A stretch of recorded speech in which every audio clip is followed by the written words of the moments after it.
Om Bhagavate Vasudevaya.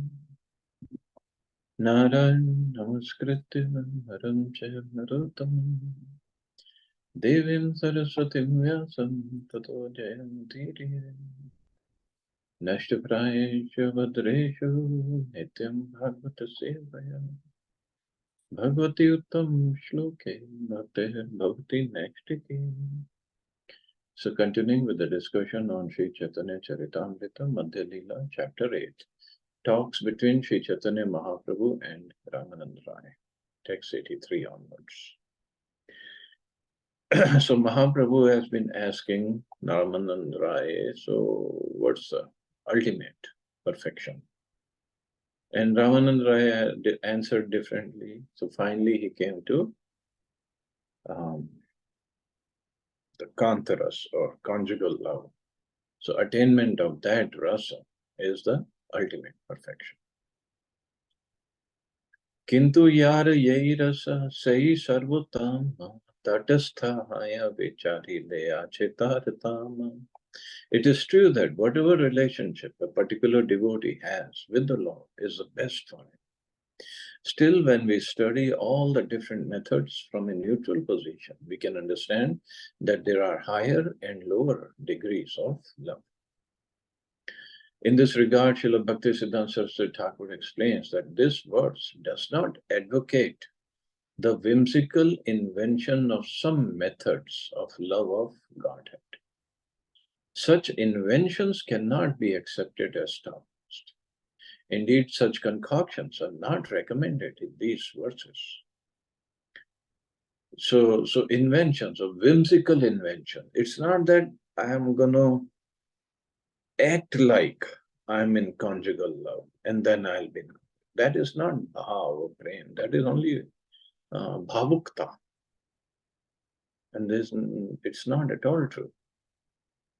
Rupa Goswami has said in Bhakti Rasamrit Sindhu, Shruti Smriti Purana Adi Pancharatra Vidhim Vina Ekantiki Harera Bhakti Rutpate Vakalpate.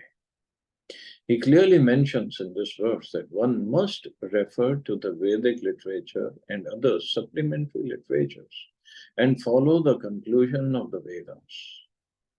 An invented devotional attitude simply creates disturbances in the transcendental reality. Invented devotional attitude, not the natural attitude.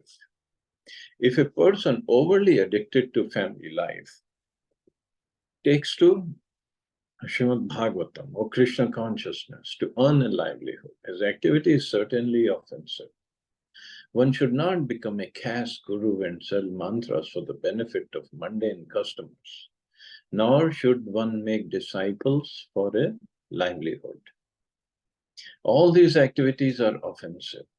One should not make a livelihood by forming a professional band to carry out congregational chanting, nor should one perform devotional service when one is attached to mundane society, friendship, and love.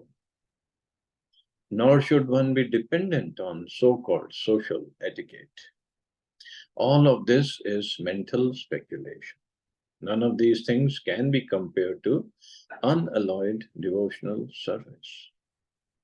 No one can compare unalloyed devotional service, Krishna consciousness, to mundane activities. The many unauthorized parties pretending to belong to the Sri Chaitanya cult, and some are known as Aul, Baul, Kartabhaja, Neda, Dharavesha, Sani, Sahajiya, Sakhibeki, Smartha, Jatagosai, Ativadi, Chudadhari, and Gorang Nagri. So these are different up-sampradayas. So unauthorized parties. So they don't behave based on the revealed scriptures. They make up their own ways, mixture of everything. Moreover, there are those who take the caste Goswami's opinions of such parties as bona fide, comparing these opinions to those of the six Goswamis, headed by Sri Rupa Goswami and Sanatana Goswami. This is simply another cheating process. There are also non-devotees who compose Unauthorized songs who establish different temples for money and who worship the deity as priests for salaries, who accept caste Brahmanism as all in all, and who do not know the value of a pure Vaishnava. Actually, the caste Brahmins of the Smartha community are opposed to the principles of Sattvat Pancharatra. Sattvat Pancharatra means Narad Pancharatra, or and the way it is explained how to do deity worship. Furthermore, there are many Mayavadis and those overly addicted to material sense enjoyment. None of these can be compared to a person who's purely engaged in preaching Krishna consciousness. Every Krishna conscious person is constantly endeavoring to utilize different transcendental devices in the service of the Lord. Such a devotee renounces all material enjoyment and completely dedicates himself to the service of his spiritual master and Lord Sri Chaitanya Mahaprabhu. He may be a perfect celibate, a restrained householder, a regulated vanaprastha, or a three-dandi sannyasi in the renounced order. It doesn't matter. The pseudo-transcendentalists and the pure devotees cannot be compared, nor can one argue that a person can invent his own way of worship. So, Prabhupada is so strictly speaking, what should be the standard? What should we do? What we should not do? The purport in presenting in this verse necessitates explaining the comparative positions of the transcendental mellows, known as Shanta, Dasya, Sakya, Vatsalya, and Madhurya. All these rasas or mellows are situated on the transcendental platform. Pure devotees take shelter of one of them and thus progress in spiritual life. Actually, one can take shelter of such spiritual mellows only when one is completely uncontaminated by material attachments. Actually, one can take shelter of such spiritual mellows only when one is completely uncontaminated, by material attachment. Even Shantras doesn't begin when we have material attachments. We can claim whatever we want to, that's a different story. But this is what Prabhupada is saying. When one is completely free from material attachment, the feelings of the transcendental mellows are awakened in the heart of the devotee. That is Swarup Siddhi, the perfection of one's eternal relationship with the Supreme Lord. Okay. So this word, Swarup Siddhi, or this term, Swarup Siddhi, sometimes when we go to, say, Radha Kund and we meet some Babajis there, they speak about this, Swarup Siddhi. So Siddhi means perfection and Swarup means one's original position. Just before that, Prabhupada said, if one has material attachment, he cannot be in the transcendental, in any of the spiritual mellows or rasas. So if somebody talks to me about Swarup Siddhi and I have so many material attachments, what's the point? It's just like if somebody tells a little child of 4 or 5-year-old that you're a big surgeon. Okay, maybe he will become a big surgeon when he grows up. But for that, he has to first complete his school, complete medical college, do whatever MD, and then specialization, then complete his degree in surgery, and then do the practice. Then he will be a perfect or a very good surgeon. It doesn't mean that we're going to give a knife in the hand of 4 or 5 year old child. Okay, you are a good surgeon and start doing operations. No, that's not what it is, what it should be. So same thing about Swarup Siddhi. Some Babaji can say, okay, your Swarup Siddhi, your Swarupa is so and so in Krishna Lila. I don't know. And even if it is true, I'm still a neophyte in devotional service. So I have to go through my practice, sadhana bhakti, then bhav bhakti, then prema bhakti, then further up. No more material attachments. Then I can have some glimpse of that relationship with the Lord. And then work on that. Then slowly, I might attain perfection in one lifetime. So this is Swarup Siddhi. It's not a cheap thing. The perfection of one's eternal relationship with the Supreme.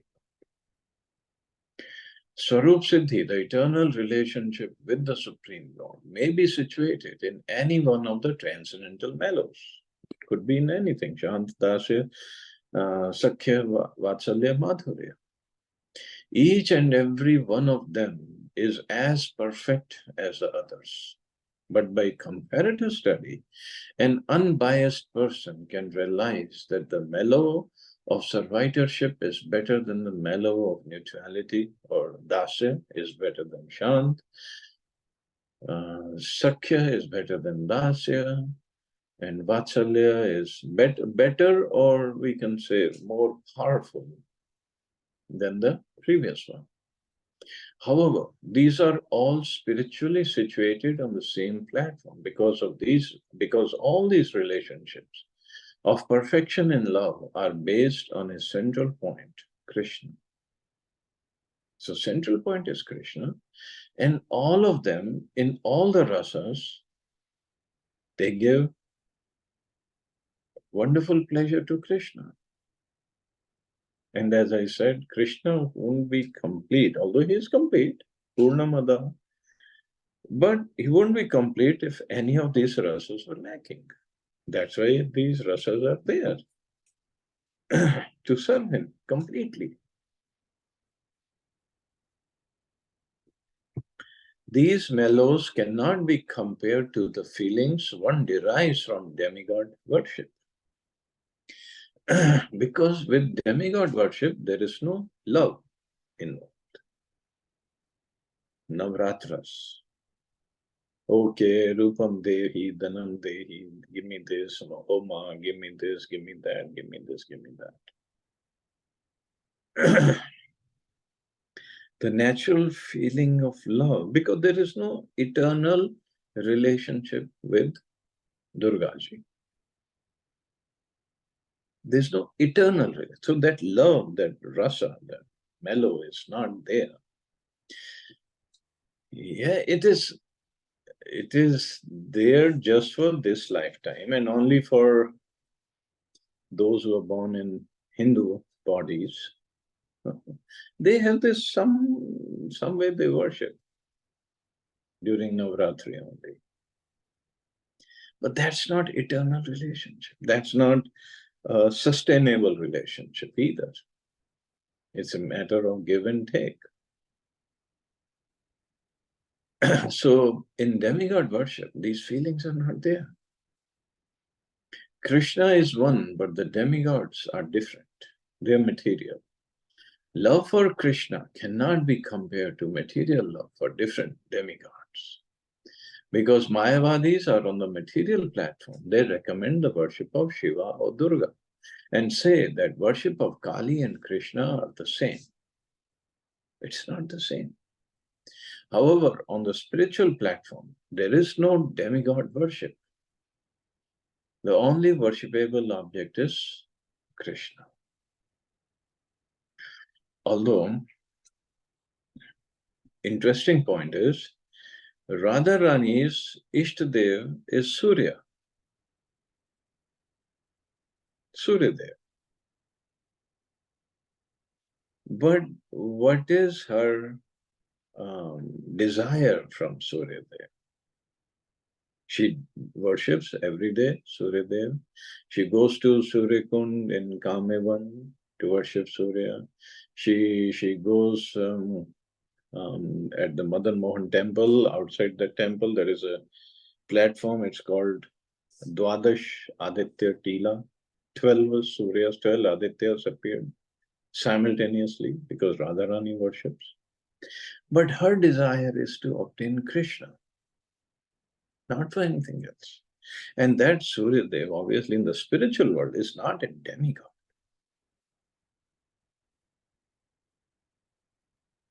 Because there is no material department in the spiritual world to be taken care of.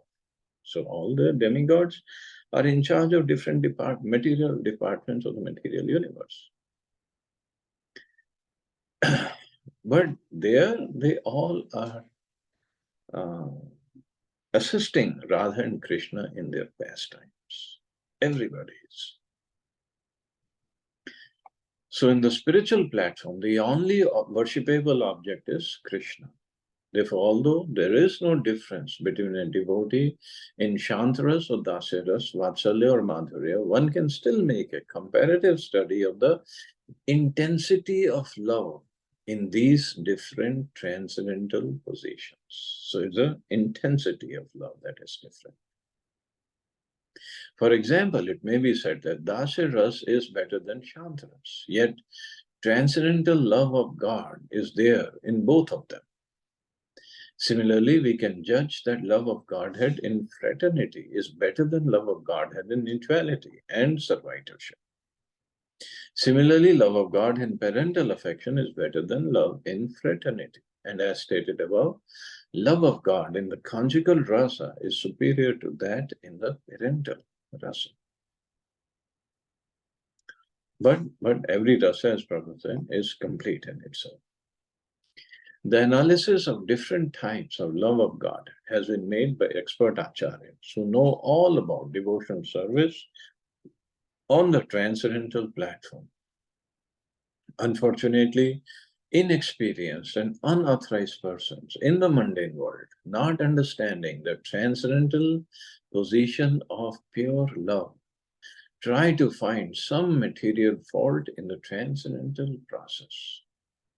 This is simply impudence on the part of the spiritually inexperienced people.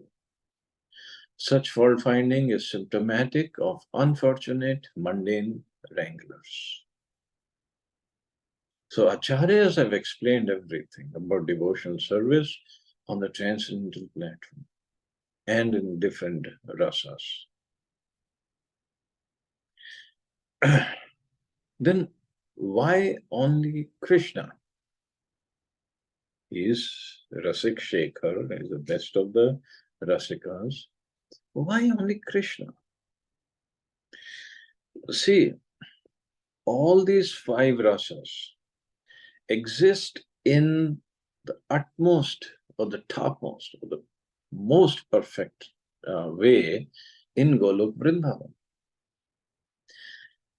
Even in Mathura, all these 5 are not in the topmost way. What to speak of Dwarka? See, Dwarka, the conjugal love is there. But in Dwarka, the opulence takes over than Madhurya, which is most prominent in Golok, Vrindavan. Even Krishna is same, Dwarka, Mathura, and Vrindavan. But his relationship with the devotees is different.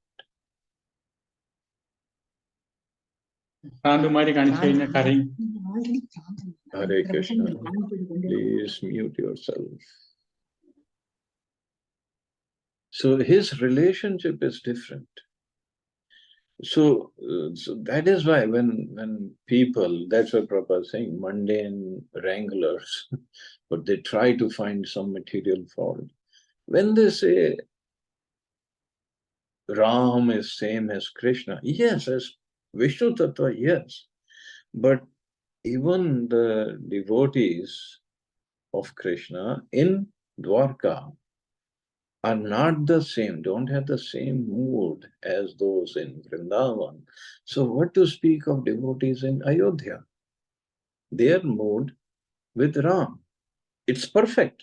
We're not saying it's not perfect, but it's not the same as Krishna's devotees in Golok, Vrindavan. Sakhas. Let's talk about Sakhas. Let's not even get into Gopis topic because that is very deep. Sakhas, Gop Sakhas of Krishna. Sometimes they jump on the shoulders of Krishna.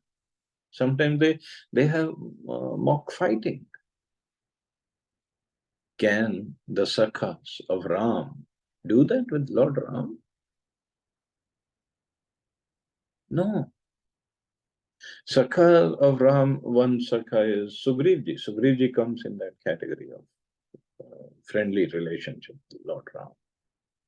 Can he do that? And these Gop Sakhas of Krishna, suppose Lord Ram goes to Vrindavan in the form of Krishna, and these Gop Sakhas of Krishna, they jump on Ram and they play with him. If Hanumanji sees this, he will come and he will start fighting with the Gop Sakhas. What are you doing to my worshipable Lord? Because the mood is different. It is perfect. We are not saying there's anything wrong with it. It's just different. So this love of devotees that they have for Krishna, it's the topmost. And this is what Acharyas have explained. That's why Krishna is called Purana Purushottam.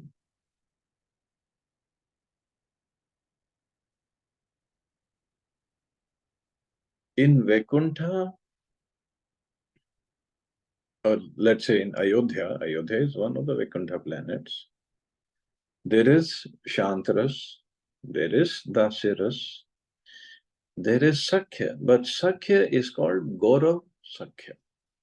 Gaurav means with awe and reverence, not like Gop Sakha and Krishna Sakhya. That Sakhya is not there.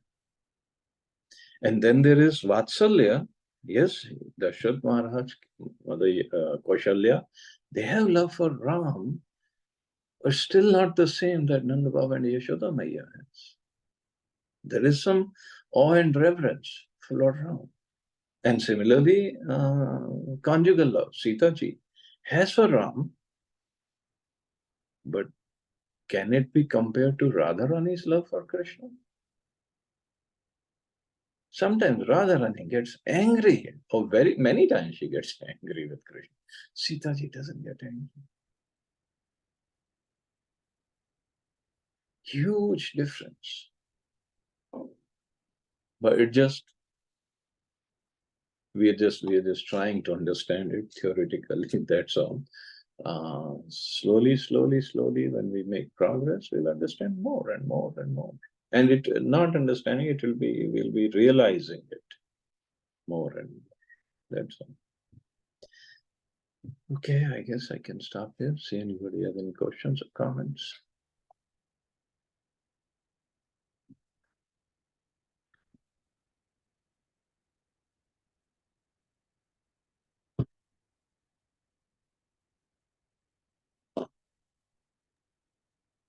Hare Krishna Prabhu ji. Prabhu Hare ji, Krishna. जब रामचरितमानस पढ़ते हैं तो उसमें सब कुछ बहुत respectful है Ram Yeah, जी के लिए, yeah.